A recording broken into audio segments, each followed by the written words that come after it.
अस्सलामुअलैकुम स्टूडेंट्स। उम्मीद है आप सब खैरियत से होंगे।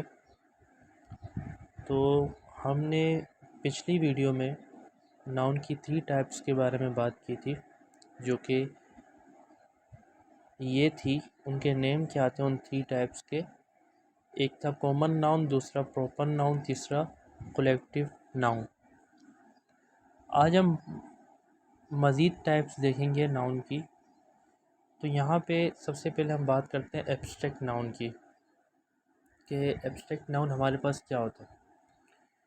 तो एब्स्ट्रैक्ट नाउन जो है एक नाउन है जिसको ना हम देख सकते हैं, ना टच कर सकते हैं, ना टेस्ट कर सकते हैं। It's just a feeling. ये सिर्फ एक फीलिंग है, आप इसको सिर्फ फील कर सकते हो। तो ऐसा नाउन जिसको आप देख नहीं सकते, जिसको आप सुन नहीं सकते, जिसको आप टच नहीं कर सकते, ना ही जिसको आप टेस्ट कर सकते हो, बस फील कर सकते हो। तो ऐसा नाउन जिसको आप सिर्फ फील कर सकते हो उसको हम एब्स्ट्रैक्ट नाउन कहते हैं। अब इसकी एग्जांपल अगर हम देखें तो यहाँ पे इसकी एग्जांपल है, ये देखें। सैडनेस। सैडनेस का मतलब होता है मायूसी। तो मायूसी कभी दिखाई देती है? नहीं। मायूसी को आप देख नहीं सकते, सुन नहीं सकते, टेस्ट नहीं कर सकते। मायूसी को आप फील कर सकते हो। हैप्पीनेस, खुशी, इसको भी आप सिर्फ फील कर सकते हो।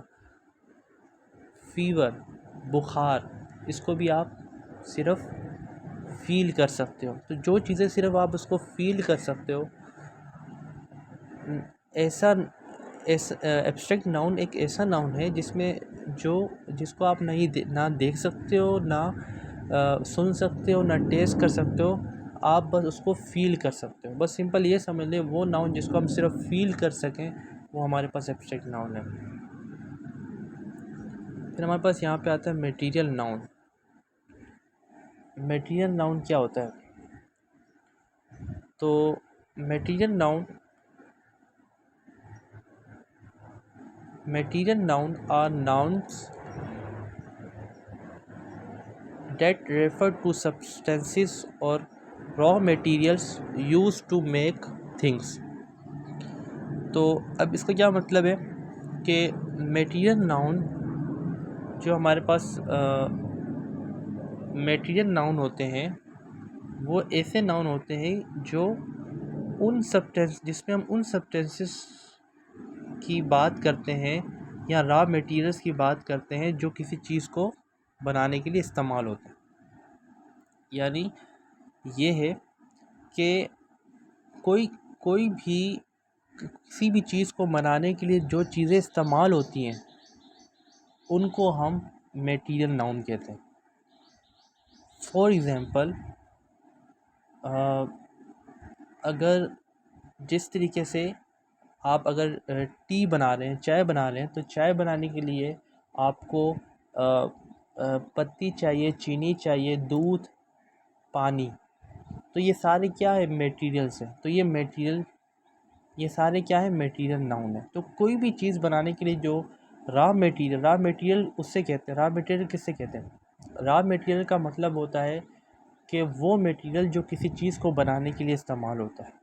तो रॉ मटेरियल्स जितने भी है वो हमारे पास क्या है? हमारे पास मटेरियल नाउन है। आगे चलते हैं, इसमें लिखा हुआ है these substances are usually mass nouns and they are not countable। अब ये जो सब्सटेंसेस है ना, ये मास नाउन्स हैं। क्या नाउन से? Mass noun. And they are not countable. अब जो मटेरियल नाउन होता है ना वो काउंटेबल नहीं होता। अब काउंटेबल का मतलब क्या है? काउंटेबल का मतलब ये है कि जैसे वो चीज़ जिसको आप काउंट कर सको। फॉर एग्ज़ाम्पल, आप पेंसिल्स को काउंट कर सकते हो। पेंसिल को आप जो है चौक को काउंट कर सकते हो। जो चौक होता है आप बोर्ड पर यूज़ कर सकते हो। आप चौक को काउंट कर सकते हो। आप डेक्सिस को, जो क्लास में डेस्क पड़े होते हैं, उसको काउंट कर सकते हो। लेकिन मटेरियल नाउन में वो मटेरियल आएगा जिसको आप काउंट नहीं कर सकते, जिसका सिर्फ आप वेट कर सकते हो। मिसाल के तौर पर मैंने एक आपको एग्जांपल दी चाय की। तो चाय बनाने के लिए आपके पास क्या क्या रॉ मटेरियल होना चाहिए? चीनी, पत्ती, दूध, पानी। अब मुझे बताओ कि चीनी को आप काउंट नहीं कर सकते, पत्ती को आप काउंट नहीं कर सकते, मिल्क को आप काउंट नहीं कर सकते, वाटर को आप काउंट नहीं कर सकते, आप इन चीज़ों का वेट करते हो। ठीक है, तो इसलिए इन इस मटेरियल नाउन में वो मटेरियल आएगा जिसका आप वेट कर सकते हो, जिसको आप काउंट नहीं कर सकते। ठीक है, तो इस पूरी डेफिनेशन को अगर हम समराइज़ करें तो इसका मतलब ये है कि मटेरियल नाउन वो नाउन होते हैं जो किसी चीज़ को बनाने के लिए इस्तेमाल होते हैं, जिसमें किसी जो ठीक है, तो मटेरियल नाउन वो नाउन होते हैं। अब इसको एक और बार सब इसको और शॉर्ट करते हैं, सिंपल कर और इसको सिंप्लीफाई करते हैं और इसको सिंपल बनाते हैं। मटेरियल नाउन वो नाउन होते हैं जो किसी चीज़ को बनाने के लिए इस्तेमाल होते हैं। लेकिन मटेरियल नाउन जो है वो काउंट नहीं किया जा सकता, वो काउंट नहीं किया जा सकता, वो अनकाउंटेबल है। ठीक है, और इसकी मैंने बेस्ट मिसाल आपको चाय वाली दी थी कि चाय बनाने की जो चीज़ें इस्तेमाल होती है उसको काउंट नहीं कर सकते। तो इसलिए पत्ती भी मटेरियल नाउन है, शुगर भी यानी चीनी भी मटेरियल नाउन है, और इस तरीके से वाटर और मिल्क ये भी मटेरियल नाउन है। तो अब जिस तरह अब यहाँ पे एग्जांपल दीजिए, याद रख लेना मैंने कहा कि मटेरियल नाउन वो नाउन होते हैं जो किसी चीज़ को बनाने के लिए इस्तेमाल होते हैं। लेकिन या मटेरियल नाउन वो सब्सटेंसेस होती हैं, वो रॉ मटेरियल्स होते हैं जो किसी चीज़ को बनाने के लिए इस्तेमाल होते हैं। लेकिन मटेरियल नाउन जो है सिर्फ उन्हीं सब्सटेंसेस को हम कहेंगे जो किसी चीज़ को बनाने के लिए इस्तेमाल और हो रही हो और जो अनकाउंटेबल हो, जिसको हम काउंट नहीं कर सकते हो। ठीक है, तो यहाँ पे एग्जांपल देखें, वाटर है, वाटर, सैंड बोलते हैं मिट्टी को, एंड एयर, इन तीनों चीज़ों को आप काउंट नहीं कर सकते। और मटेरियल नाउन को समझने के लिए बेस्ट जो मैंने एग्जांपल चाय वाली दी आप वो समझ लें, आपको क्लियर हो जाएगा। क्योंकि चाय में जो चीनी, पत्ती, दूध और पानी है ये अनकाउंटेबल भी है और ये किसी चीज़ को बनाने के लिए भी इस्तेमाल हो रहा है। और किसके लिए इस्तेमाल हो रहा है? चाय बनाने के लिए। अब आ जाते हैं हम काउंटेबल नाउन की तरफ। काउंटेबल नाउन क्या होता है?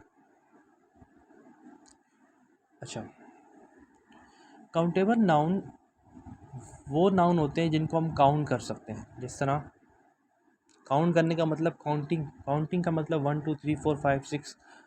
तो are type of noun which can be countable called countable noun. तो ये नाउन की एक ऐसी टाइप है, एक ऐसी नाउन की टाइप जिसको हम काउंट कर सकें, या वो तमाम चीज़ें जिनको हम काउंट कर सकते हैं वो काउंटेबल नाउन है। मिसाल के तौर पर यहाँ पे एग्जांपल है, हम स्टूडेंट्स को काउंट कर सकते हैं, हम चेयर को काउंट कर सकते हैं, हम पेंसिल को काउंट कर सकते हैं, एक्सेट्रा और वगैरह। ठीक है, तो वो चीज़ें जिनको हम काउंट कर सकते हैं वो काउंटेबल नाउन है। तो काउंटेबल नाउन की वो टाइप है जिसमें हम चीज़ों को क्या कर सकते हैं? काउंट कर सकते हैं। यहाँ तक क्लियर है? अब यहाँ पे इसके बाद जो एक और टाइप है वो है अनकाउंटेबल नाउन। अनकाउंटेबल नाउन क्या होता है? तो अनकाउंटेबल नाउन सिंपली अपोजिट है काउंटेबल नाउन के, कि ये वो नाउन की टाइप है जिसको हम काउंट नहीं कर सकते, वो अनकाउंटेबल नाउन। अनकाउंटेबल नाउन वो नाउन है जिसको हम काउंट नहीं कर सकते। अब इसकी एग्जांपल यहाँ पे हमारे पास है मिल्क। ठीक है, तो याद रख लेना जिन चीज़ों को हम काउंट नहीं कर सकते उन चीज़ों का हम वेट करते हैं। ठीक है, अब मिल्क को हम काउंट नहीं करते, हम उसका वेट करते हैं। वाटर को काउंट नहीं करते, साल्ट को हम काउंट नहीं करते, और इसी तरीके से और चीज़ें हैं। तो ये वो तमाम चीज़ें जिनको हम काउंट नहीं कर सकते वो हमारे पास अनकाउंटेबल नाउन है। आगे चलते हैं। इसके बाद हमारे पास है कंपाउंड नाउन। अब कंपाउंड नाउन क्या होता है?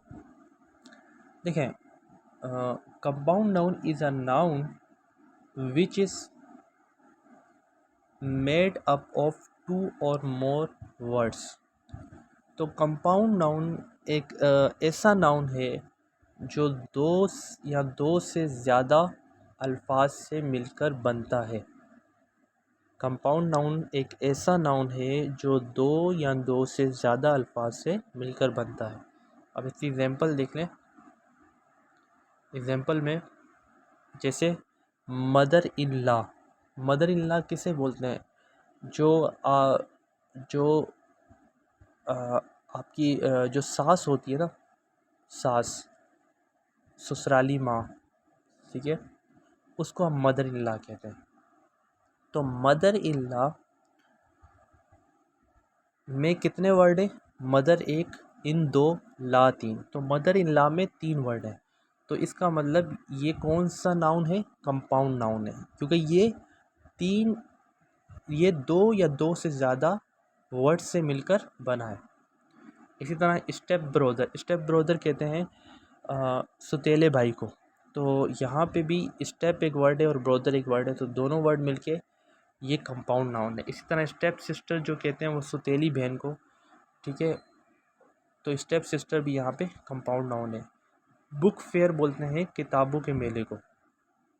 बुक फेयर कहते हैं मेले को, किताबों के मेले को, जहाँ पे मुख्तलिफ़ किस्म की, जहाँ पे मुख्तलिफ़ फील्ड से रिलेटेड बुक्स रखी जाती हैं और वहाँ पे स्टूडेंट जाते हैं और अपनी फील्ड से रिलेटेड बुक्स के बारे में वो नॉलेज हासिल करते हैं, इन्फॉर्मेशन लेते हैं। तो बुक फेयर बोलते हैं किताबों के मेले को।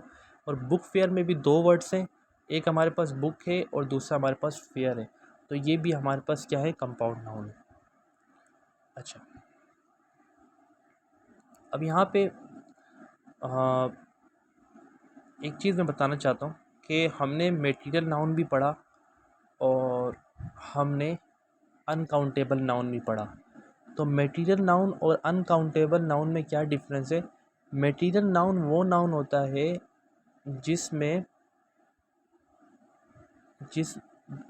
मटेरियल नाउन वो नाउन है या वो नाउन की टाइप है जो जिसमें हम उन सब्सटेंसेस की बात करते हैं या उस रॉ मटेरियल की बात करते हैं जो किसी चीज़ को बनाने के लिए इस्तेमाल होते हैं, और वो सब्सटेंसेस और रॉ मटेरियल जो है वो अनकाउंटेबल होते हैं, काउंटेबल नहीं होते।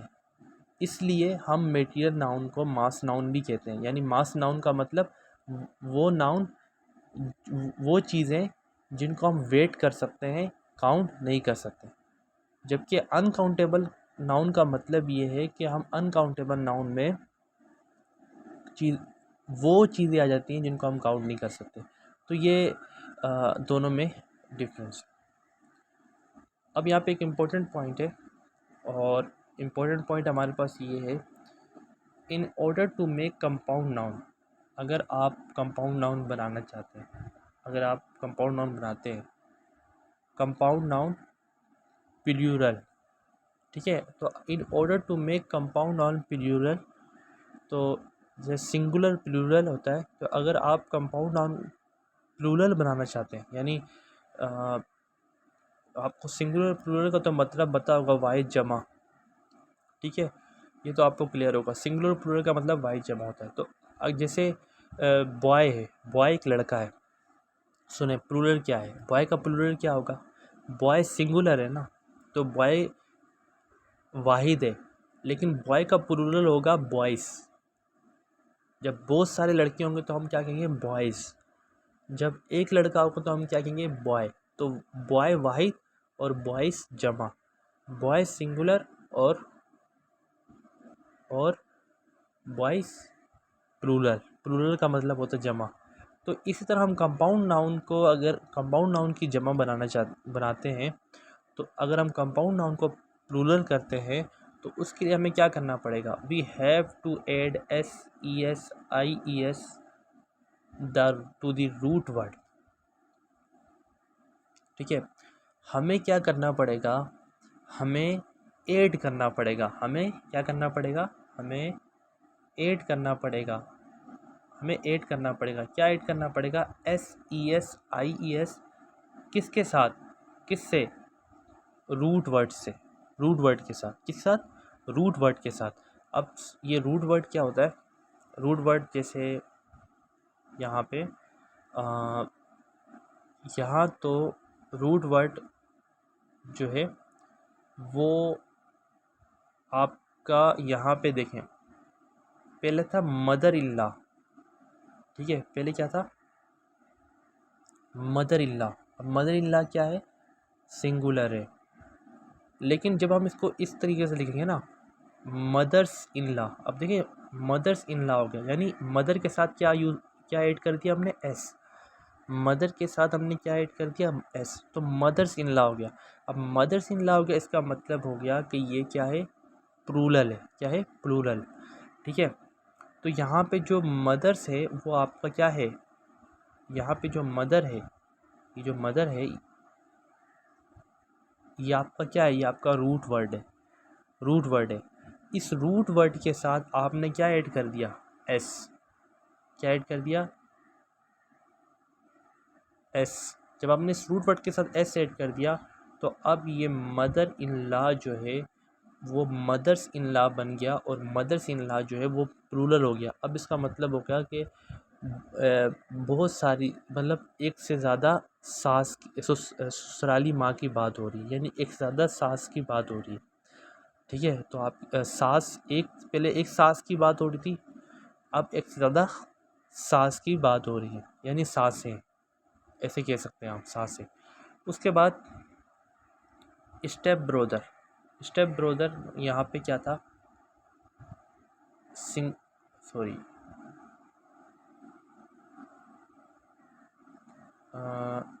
इसके बाद हमारे पास था स्टेप ब्रोदर। स्टेप ब्रोदर यहाँ पे क्या था, सिंगुलर था। अब क्या किया, स्टेप ब्रोदर में जो रूट वर्ड था हमारे पास, जो हमारे पास रूट वर्ड था वो क्या था, ब्रोदर। यूजुअली जो रूट वर्ड होते हैं कंपाउंड नाउन में वो लास्ट वर्ड होते हैं आम तौर पे। ठीक है, सम केसेस में वो फर्स्ट वर्ड भी हो सकता है, सम केसेस में, सम केसेस में वो फर्स्ट ये सम केसेस में वो फर्स्ट वर्ड भी हो सकता है, जिस तरह यहाँ पे मदर रूट वर्ड था और उसके साथ हमने एस लगा दिया था। इसी तरीके से स्टेप ब्रोदर में अब बाकी जितने वर्ड हैं कंपाउंड नाउन है, बाकी जितने भी कंपाउंड नाउन है उनमें जो हमारे पास रूट वर्ड है वो लास्ट वर्ड है। जैसे यहाँ पे देखें, यहाँ पे ये स्टेप ब्रोदर एक कंपाउंड वर्ड, स्टेप ये देखें, ये स्टेप ब्रोदर, सॉरी ये देखें, ये स्टेप ब्रोदर एक कंपाउंड नाउन था। अब इसमें हमने ये सिंगुलर है, एक भाई, एक सौतेला भाई, हमने इसको प्लूरल करना था, तो प्लूरल बनाना था। प्लूरल बनाने के लिए हमने क्या किया, हमने देखा कि इसमें रूट वर्ड क्या है, तो इसमें रूट वर्ड क्या था, ब्रोदर, तो हमने ब्रोदर के साथ क्या लगा दिया, एस लगा दिया, क्या लगा दिया, एस लगा दिया। इसी तरह स्टेप सिस्टर सिंगुलर था, अब एक सौतेली बहन नहीं है, हम एक से ज़्यादा सौतेली बहनों की बात कर रहे हैं। ठीक है, अगर हम एक से ज़्यादा सौतेली बहनों की बात कर रहे हैं, ठीक है, तो फिर हमें हमें हमें जो है स्टेप सिस्टर को प्लूरल करना पड़ेगा। अब ये स्टेप सिस्टर क्या है, सिंगुलर है, इसको जब हम प्लूरल बनाएंगे तो यहाँ पे हम सबसे पहले देखेंगे कि इसमें रूट वर्ड कौन सा है। तो मैंने आपको बताया कि आमतौर पर जो रूट वर्ड कंपाउंड नाउन में होता है वो लास्ट का वर्ड होता है, तो लास्ट वर्ड यहाँ पे कौन सा है, सिस्टर, सिस्टर है ना, तो सिस्टर के साथ क्या लग जाएगा, अब एस लगेगा, ई एस लगेगा या आई ई एस लगेगा। अभी आपने खुद सेंस करना है कि क्या लगाए, एस लगाए, ई एस लगाएं या आई एस लगाएं। तो स्टेप सिस्टर यहाँ पे आ गया, तो यहाँ पे सिस्टर के साथ हमने एस लगा दिया, तो अब क्या हो गया, ये एक प्लूरल फॉर्म बन गई। ठीक है, क्या बन गई, प्लूरल फॉर्म बन गई। और इसके बाद हमारे पास जैसे बुक फेयर है, बुक फेयर का मतलब होता है किताबों का मेला। बुक फेयर यहाँ पे सिंगुलर है, अगर इसको हम प्लूरल बनाना चाहते हैं इस कंपाउंड नाउन को, तो यहाँ पे देखें, यहाँ पे रूट वर्ड कौन सा है, फेयर। फेयर क्या है, रूट वर्ड है। तो फेयर के साथ हम क्या लगाएंगे, एस लगाएंगे या ई एस लगाएंगे या आई ई एस लगाएंगे। अभी ये आपने खुद देखना है कि क्या लगाना है। तो यहाँ पे हम फेयर्स के साथ एस लगाएंगे, तो बुक फेयर्स का मतलब ये होता है किताबों का मेला। तो अब किताबों का मेला, एक किताब के मेले की बात हो रही थी, लेकिन यहाँ पर बहुत सारे किताबों, एक से ज़्यादा किताबों के मेले की बात हो रही है, यानी एक किताबों का मेला नहीं है, एक से ज़्यादा है। ठीक है, अब बेबी सिटिंग फेयर्स भी है। ठीक है, ठीक है, इसी तरीके से बेबी सिटिंग बोलते हैं बेबी की केयर करने को। ठीक है, बेबी सिटिंग बेबी की केयर करने को बोलते हैं, एक प्रोसेस जिसमें आप किसी बेबी की केयर कर रहे होते हो, बिल्कुल इसी तरीके से जिस तरह उसके पेरेंट्स उसकी केयर करते हैं, जो उसके असल में जो उसके माँ बाप उस बेबी की केयर करते हैं, आप बिल्कुल उसी तरीके से उसकी केयर कर रहे होते हो। आप ये कह सकते हो कि आप एक आर्जी तौर पर एक या कुछ टाइम के लिए आप उसकी माँ बन जाते हो या आप उसके बाप बन जाते हो उस बेबी के, और उसकी केयर कर रहे होते हो। इसको बोलते हैं बेबी सिटिंग। ठीक है, और फेयर कहते हैं मेले को।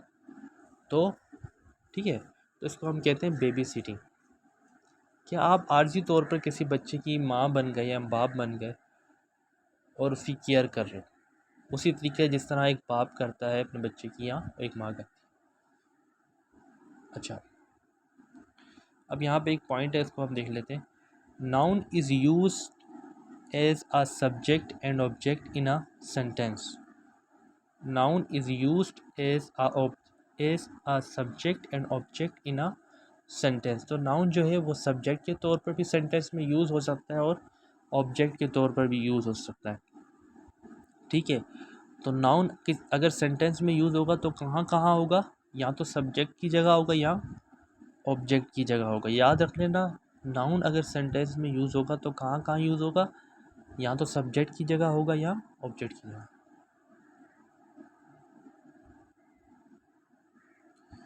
अच्छा, यहाँ पे some nouns are seemed to plural but in real, देखो यहाँ पे लिखा some nouns are seemed to plural.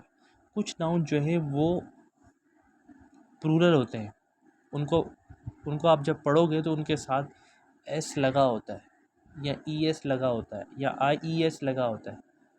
ठीक है, ठीक है, तो वो प्लूरल होते हैं। वो प्लूरल, सीम मतलब होता है दिखाई देना। तो कुछ नाउन जो है वो प्लूरल दिखाई देते हैं, कुछ नाउन बहुत प्लूरल दिखाई देते हैं, बट लेकिन in real they are those are singular, लेकिन हकीकत में वो सिंगुलर होते हैं, वो प्लूरल नहीं होते। ठीक है, हकीकत में वो सिंगुलर होते हैं। तो कुछ नाउन जो है, कुछ नाउन, अब इसके पूरे सेंटेंस का मतलब क्या है, कुछ नाउन जो है वो प्लूरल दिखाई देते हैं, प्लूरल दिखाई देते हैं, लेकिन हकीकत में वो सिंगुलर होते हैं। उसकी एग्जांपल यहाँ पर है, जैसे मैथमेटिक्स। अब कभी भी आप इसको मैथमेटिक नहीं कहोगे, इसका जो एक्चुअल वर्ड है ना वो मैथमेटिक्स ही है। मैथमेटिक कोई वर्ड नहीं, मैथमेटिक्स। ठीक है, आप कहोगे मैथमेटिक्स की बुक दे दो, मैथमेटिक की नहीं, मैथमेटिक्स। तो अब मैथमेटिक्स देखने में तो इसका एस लगा हुआ है, ये प्लूरल लग रहा है, लेकिन ये प्लूरल नहीं है, ये सिंगुलर। इसी तरीके से फिज़िक्स, आप फिज़िक्स नहीं कहते, आप फिज़िक्स कहते हो। आप अगर आप फिज़िक्स की बुक उठाएंगे, आप 9-10 में हैं, फिज़िक्स की बुक उठाएंगे या आप मैथमेटिक्स की बुक उठाएंगे, तो वहाँ पे फिज़िक्स के साथ एस लगा हुआ होगा, मैथमेटिक्स के साथ एस लगा होगा। अब यहाँ पे एस लगने का मतलब ये नहीं कि ये प्लूरल है, ये सिंगुलर ही है। कोई कहता है मुझे फ़िज़िक्स की बुक दे दो, तो फिज़िक्स की बुक का मतलब एक फ़िज़िक्स की बुक की बात करें, ठीक है। अब न्यूज़, हम न्यूज़ बोलते हैं, हम न्यू तो नहीं बोलते ना, न्यूज़। न्यूज़ लग पढ़ने में, दिखाई देने में ये प्लूरल लग रहा है, लेकिन हकीकत में ये प्लूरल नहीं है, ये सिंगुलर है। रिमेन्स, ये सिंगुलर है, प्लूरल नहीं है, ठीक है। और इसी तरीके से तो कुछ ऐसे अल्फाज, कुछ ऐसे नाउन्स जो प्लूरल दिखाई देते हैं लेकिन हकीकत में प्लूरल नहीं होते, जिसमें हमारे पास जैसे कि हमारे पास मैथमेटिक्स, फिजिक्स, न्यूज़, रिमेन्स। तो क्लियर हो गया आपको, ठीक है। एक मैंने क्या बताया कि नाउन जो है वो सब्जेक्ट के तौर पर भी यूज़ होता है और ऑब्जेक्ट के तौर पर भी यूज़ होता है। सेंटेंस में नाउन या तो सब्जेक्ट के तौर पर यूज़ होगा या ऑब्जेक्ट के तौर पर। दूसरा मैंने बताया कि कुछ नाउन जो है वो बहुत ज़्यादा प्लूरल दिखाई देते हैं, ठीक है, लेकिन वो हकीकत में कुछ नाउन जो है वो प्लूरल दिखाई देते हैं लेकिन हकीकत में प्लूरल नहीं होते। अच्छा अच्छा, यहाँ पे लिखा हुआ है कि some nouns are always remained plural. कुछ नाउन जो है वो हमेशा प्लूरल रहते हैं, उनको प्लूरल बनाने की नीड नहीं है, वो प्लूरल ही रहते हैं, ठीक है। उनकी वो नेचुरली वो प्लूरल है, वो पहले से ही प्लूरल है, ठीक है। कुछ नाउन, अब उसमें हमारे पास एग्जांपल है, जैसे स्पेक्टिकल्स। स्पेक्टिकल्स किसे कहते हैं? जो आपके गिलासिस होते हैं ना, आपके जो आपकी गिलासिस के जो मिरर होता है, ठीक है, गिलासिस होते हैं, यानी आपका जो चश्मा होता है, उस चश्मे में जो गिलासिस जो मिरर होता है उसको बोलते हैं स्पेक्टिकल्स। क्या कहते हैं? स्पेक्टिकल्स, ठीक है। और इसी तरीके से अब वो जो है, अब चश्मा है, चश्मे में एक स्पेक्टिकल तो नहीं होगा ना, ज़ाहिर सी बात है, दो आँखें, हर आँख के लिए एक अलग से शीशा होता है ना चश्मे में, दो आँखों के लिए अलग अलग शीशा होता है। तो उस जो शीशा होता है चश्मे के अंदर, जो शीशा होता है उसको हम कहते हैं स्पेक्टिकल्स, ठीक है। उसको क्या कहते हैं? स्पेक्टिकल्स। अब वो कितने होते हैं? वो दो ही होते हैं। कोई ऐसा चश्मा आपने नहीं देखा होगा जिसमें एक हो। ये अजीब सी बात हो गई ना कि एक आँख जो है वो बगैर चश्मे के, दूसरे एक आँख में बगैर, एक आँख बगैर शीशे के और दूसरी आँख शीशे के साथ, तो ये अजीब लगेगा। तो ये होती ही प्लूरल फॉर्म में, स्पेक्टिकल्स बोलते हैं इसे। अब सीजर्स, सीजर्स बोलते हैं कैंची को। क्या बोलते हैं? कैंची को। अच्छा, सीजर्स जो हैं वो भी हमेशा प्लूरल में ही होता है, ठीक है। तो जो सीज़र नाउन है वो भी हमेशा प्लूरल होता है, ठीक है, वो हमेशा प्लूरल होता है। उसमें जो है, क्योंकि सीज़र्स में आपने देखा होगा कि दो अ, जो कैंची, सीज़र बोलते हैं कैंची को, जो कैंची होती है उस कैंची में, उस कैंची की दो अ, दो नो, दो नोक नोक नोक दो उसके जो है ना वो होते हैं, दो उसमें लोहे के रोड होते हैं, लोहे के रोड नहीं कह सकते आप, दो उसमें जो है वो नोक होती हैं, ठीक है। और उन, अगर आप कैंची का बीच से नट खोल दें तो कैंची के दो हिस्से हो जाएंगे। तो कैंची जो है वो बनी किससे? दो पार्ट से बनी है, और वो दोनों पार्ट जब साथ वर्क करते हैं तो कोई चीज़ कटती है, ठीक है। वो दोनों पार्ट जब कोई साथ वर्क करते हैं तो कोई चीज़ कट कर सकते हैं हम। तो इसलिए जो कैंची है वो भी, उसको हम सीज़र नहीं कहेंगे, उसको हम सीज़र्स कहेंगे, क्योंकि उसमें भी दो चीज़ें हैं ना, कैंची में भी दो हैं। एक दोनों ही काटने वाली है लेकिन दोनों मिल के किसी चीज़ को काटती हैं। एक एक एक साइड ऊपर होती है, एक साइड नीचे होती है, दोनों साइड के जो किनारे होते हैं वो तेज़ होते हैं, जिसकी वजह से वो काटती है, तो सीज़र्स कहेंगे, ठीक है। इसी तरीके से सन ग्लासेस, सन ग्लासेस का मतलब होता है वो गिलासेस जो हम जब हम बाहर निकलते हैं, जब सूरज की रोशनी होती, जब दोपहर होती है तो उस टाइम हम वो ग्लासेस यूज़ करते हैं, वो सन ग्लासेस होते हैं जो हमारी आँखों को सूरज की जो जो ख़तरनाक सूरज की जो शुआएँ होती हैं उससे हमारी आँखों को क्या करते हैं, महफूज करते हैं। ठीक है, तो उनको उसको बोलते हैं सन ग्लासेस। अब सन ग्लासेस में भी आपने देखा होगा कि एक गिलास नहीं होता, कितने गिलास होते हैं, 2 होते हैं, हर आँख के लिए अलग गिलास। ठीक है, तो इसलिए हम इसको सन ग्लासेस कहते हैं। ठीक है, तो मेरा मतलब था ये एग्जांपल देने का कि कुछ नाउन्स ऐसे होते हैं जो हमेशा प्लूरल ही रहते हैं। ठीक है, वो सिंगुलर नहीं होते, वो प्लूरल, वो नेचुरली प्लूरल है, वो पहले से ही प्लूरल होते हैं, हमको उसको प्लूरल बनाने की नीड नहीं है। तो इसमें स्पेक्टिकल्स हैं, सीजर्स हैं, सन ग्लासेस है और सो ऑन। ठीक है, तो इसके बाद हमारे पास है अनकाउंटेबल नाउन है, और ये एग्जांपल्स है। ठीक है, तो और भी बहुत सी चीज़ें हैं जिसको हम देखेंगे बाद में। आज मेरे ख़्याल से यहाँ तक एंड करते हैं। कहाँ तक पढ़ा हमने, यहाँ तक पढ़ा कि सम, यहाँ तक हमने पढ़ा, तो यहाँ तक हम पढ़ चुके हैं, तो आज यहाँ तक एंड करते हैं और फिर हम जो है यहाँ से नेक्स्ट क्लास में जो है यहीं से हम स्टार्ट करेंगे। ठीक है, तो अब आज के लिए इतना ही, या अभी के लिए इतना ही, फिर नेक्स्ट वीडियो में मिलते हैं।